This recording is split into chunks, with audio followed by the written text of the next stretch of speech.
ગુજરાત રાજ્યમાં ચાલી રહેલી પોલીસ ભરતી પ્રક્રિયા વચ્ચે ભરૂચથી એક હૃદયદ્રાવક સમાચાર સામે આવ્યા છે. ભરૂચ પોલીસ હેડક્વાર્ટર ખાતે શારીરિક કસોટી આપવા આવેલા કચ્છના એક આશાસ્પદ યુવાનનું દોડ પૂર્ણ કર્યા બાદ અચાનક તબિયત લથડતા મોત નીપજ્યું છે. આ ઘટનાને પગલે ભરતી કેન્દ્ર ઉપર શોકનું મોજું ફરી વળ્યું છે. મળતી માહિતી મુજબ મૂળ કચ્છના વતની 25 વર્ષીય રવિરાજ જાડેજા પોલીસ દળમાં જોડાવવાના સપના સાથે ભરૂચ પોલીસ હેડક્વાર્ટર ખાતે શારીરિક કસોટી આપવા આવ્યા હતા. રવિરાજે ઉત્સાહપૂર્વક નિર્ધારિત દોડ પૂર્ણ કરી હતી. જો કે દોડ પૂરી થતાની સાથે જ તેમને ગભરામણ થવા લાગી હતી અને તેઓ અચાનક બેભાન થઈને ઢળી પડ્યા હતા. આ ઘટનાની સૌથી વધુ આઘાતજનક બાબત એ છે કે રવિરાજ પોલીસ પરિવારમાંથી જ આવતા હતા.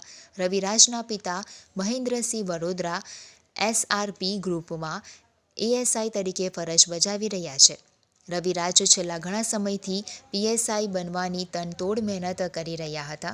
ગયા વર્ષે પણ તેમણે આ જ ગ્રાઉન્ડ ઉપર પરીક્ષા આપી હતી, પરંતુ સફળ થયા ન હતા.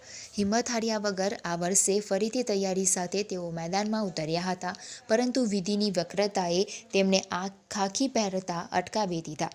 મેદાન ઉપર હાજર તબીબ ટીમ અને પોલીસ તંત્ર દ્વારા તાત્કાલિક પ્રાથમિક સારવાર આપી રવિરાજને ભરૂચ સિવિલ હોસ્પિટલ ખાતે ખસેડવામાં આવ્યા હતા. ત્યાં તેમની ગંભીર સ્થિતિને જોતા વધુ સારવાર અર્થે ખાનગી હોસ્પિટલમાં રેફર કરવામાં આવ્યા હતા.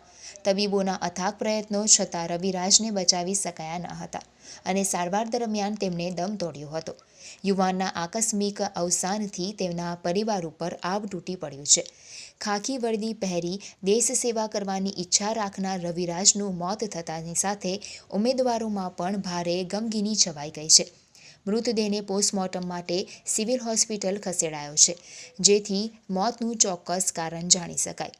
ઘટના બાદ બી ડિવિઝન પોલીસે સિવિલ હોસ્પિટલ ખાતે પહોંચી અકસ્માત મોતનો ગુનો નોંધી તબીબો દ્વારા પેનલ પીએમ કરાવવાની કામગીરી હાથ ધરી છે.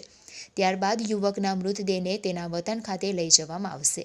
આ ઘટનાએ ફરી એકવાર પોલીસ ભરતીમાં જોડાતા ઉમેદવારોની શારીરિક ક્ષમતા અને મેદાન પરની તબીબી સુવિધાઓ અંગે ચર્ચા જગાવી છે.